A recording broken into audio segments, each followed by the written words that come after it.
Hi friends, the fear of corona has gripped the whole world like never before, and everybody is trying on his or her own way to find a way out, still unable to address the issue and the answer on the whole. Today I am with one of the pioneering doctors in Ahmedabad, Gujarat and India, Dr. Ramesh Kapadia, the pioneer and founder, one of the founders of Universal Healing Program, who has brought hundreds of people from the bed of bypass surgery and made them very fit without the surgery, and some of them have crossed 100 years of lifespan, living very healthy, happily. Dr. Kapadia, the foremost question, sir, is, as we have taught half of the Ahmedabad, half of the Gujarat doctors all these years, and being 80 plus, living with so much of zest and spirit, what is your message and what is your observation about the fear and how to bring the people out of that? Let me say something first, that I am a clinical cardiologist practicing for 5.5 decades, and I have completed 85 years of age, and I have dealt with coronary heart disease patients right from the time when there was no bypass surgery or angioplasty in the whole world. Angioplasty and bypass surgery came in 1966, first time bypass surgery, and 1976, first time angioplasty. Now, how do I react to this present pandemic? Is only one way, that this pandemic, we have to take all the precautions which are being outlined, but the fear part has got to be dealt with very carefully, because fear is the greatest enemy for getting any good result in any condition, any disease condition, whether it is pandemic or COVID-19, or it is heart attack, or even a simple pneumonia. So that the fear has got to be removed, because fear will decrease the immunity. Fear will. Father of medicine, Hippocrates, about 2500, about 3000 years ago, and father of Ayurveda, a great rishi, both of them were like that, Charak. They said that whatever happens to human body, or whatever happens, the healing process starts automatically in the body as long as there is life. And the doctor's job is to encourage that healing process. Doctor is not supposed to cure everything. Curing is not the thing, but doctor has to help the cure and use his all expertise. First and foremost is removing the fear. So this pandemic has created such a great fear everywhere, that now there must be a way, some way to increase the confidence of the people that one day this COVID will go. But one important thing that I am learning from this pandemic, which is affecting the whole mankind, is that it is now, I think, will go away, giving us a very great lesson that we are all one. We are all one. There is no difference between one country and the another. It is all one, as the fellow when he went on the moon and he saw the earth as only one another planet, and we have divided into various places, and we are thinking in different ways, but it is a time now to think as one. And I am conducting a program which has come to my lot in last 30 years, and that program has come to be known as Universal Healing Program. I had no idea that as a cardiologist I was going to have a program like Universal Healing. It's a simple stress management program, which I learned from Swami Sachidanand Ji, who was settled in USA and who was a disciple of Dr. Sivanand Swami. and that program was being practiced by American cardiologist Dr. Dean Ornish over his patients who had triple vessel disease. And all these triple vessel disease patients were advised bypass surgery, and they were all ready to go. They were all could have gone for bypass surgery because they were all insured, but they knew that the bypass surgery was not final, and people had to continue the treatment, and sometimes they had to have the bypass again. So these 40 people joined Dr. Dean Ornish's program without going for bypass surgery, and I had occasion to meet them in San Francisco in June 1995. But sir, sorry to interrupt you, sir. This is of great importance and enlightenment that you are telling us. But sir, the question is, though we must refrain from being feared from this pandemic or this virus, maybe terming it as more psychological than actual. But sir, if we look at the figures, which is going up and up in every country, the death and infections, so fear is likely to strike everybody's mind someday or the other in subconscious mind. Sir, in these circumstances, when you have figures and facts, and at the other hand, being fearless, how to balance the act knowing all the hard realities? Very, very good question.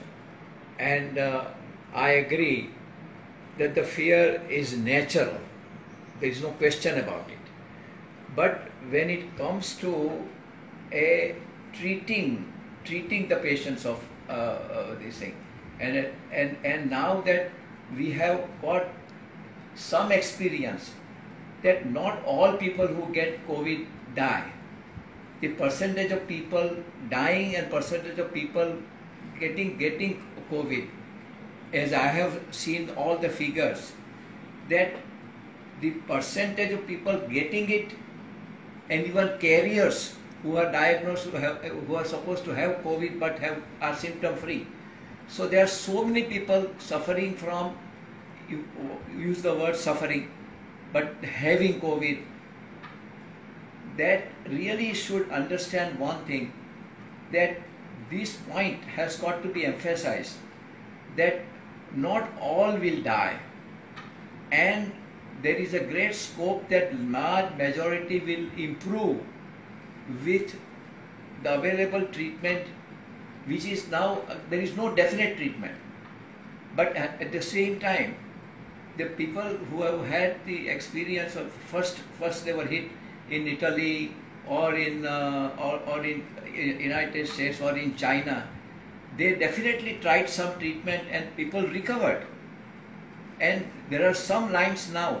I am not an expert on treating infection, but I have seen it that various remedies like giving an antibiotic like azithromycin, and even testing some anti-malarial treatment and simple pain relieving treatment and using lots of fluids and all that, and keeping the patient segregated, all that has helped. And formally and there are so many opinions are now coming for the pathology, and let them come, and one day it will get finalized. I am interested in only in one thing, and that we have got to now balance our approach between saving life and saving livelihoods. Saving livelihood is so important because the number of have-nots in the whole world are more than people who have got all the haves. Have-nots are large number, and as far as India is concerned, have-nots are also many, and we have to consider those have-nots when we are trying to solve the problem of COVID. We have got to see that all the restrictions which we put on their movement and all the things that we do, how many people here in India have most of the people, they live about average 6 to 7 people within 1 or 2 rooms, and getting them segregated and giving them the idea that they should do. But now we have learned that hygienic measures, wearing a mask when we have got a cold and all that, and keeping safe distances, and for the moment avoiding large crowds in having conferences and all that, these are very practical measures. But the way in which every day the fear of the disease getting worse and worse and worse, because the data coming that this is a pandemic which is now going to be there for nearly 1 or 2 years or whatnot, we don't know, and the only solution is a complete lockdown, and then some people say that the lockdown is not necessary. Between all these controversies, I feel and that all precautions to be taken, but some way very influential people, doctors and the scientists and all that should now give a note of confidence, note of some way, some consolation, or something that this ultimately we will win, and we should not be afraid that if we get a COVID, we will die. That part has got to become, and the people who are treating COVID, nurses, paramedicals and the doctors, they should be given that instruction. Then when they see the COVID patient, as they approach the COVID patient, they should approach with a smile, with a face of comfort. Okay, you will be all right. Don't worry. So that expression must come on the face of the treating person. Sir. And not always the fear that now we are treating something and they themselves are afraid that they might also get it while treating it. I would really not like to blame any person on this. I tell you, this is all said and done. First of all, whenever persons begin to think about divisions, blaming one and another, that very thing, I somehow or other I feel that should not be our nature. This is the time when all of us should now develop a feeling of brotherhood, and that we are all one at one level. And according to me, I am a die-hard optimist. And I feel that this COVID is going to ultimately result in bringing about a feeling of oneness amongst the people of the world. Sir. And lastly, let me tell you one thing, that India encouraged yoga in United Nations, but that yoga has got two aspects. One is the physical aspects, when you get the physical, all asanas and all postures, making the people fit.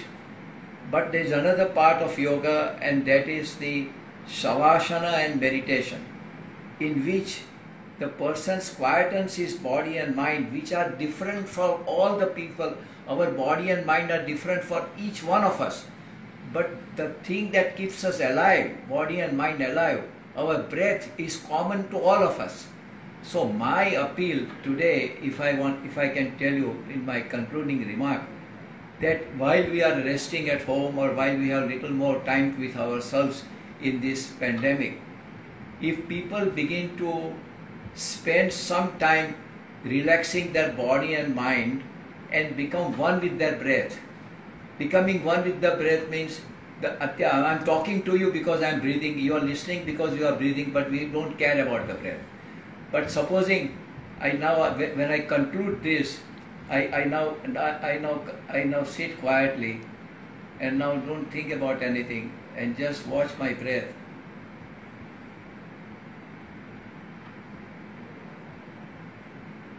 Just completely relaxed, and I'm watching my breath going. I'm not changing my breath, I'm just watching it is going in and coming out. And if I just watch it, and if the thoughts come, the thoughts like, please forward, I'm going to watch my breath. It's very easy, thoughts will come. But just try to tell them the only for a second or for a minute, and I just keep my all awareness on the breath, going in and coming out.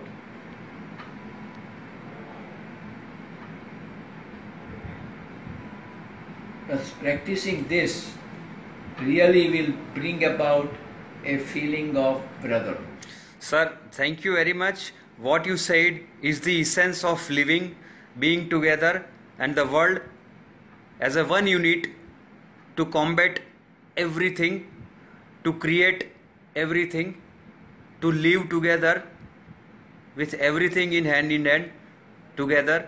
Thank you very much, sir.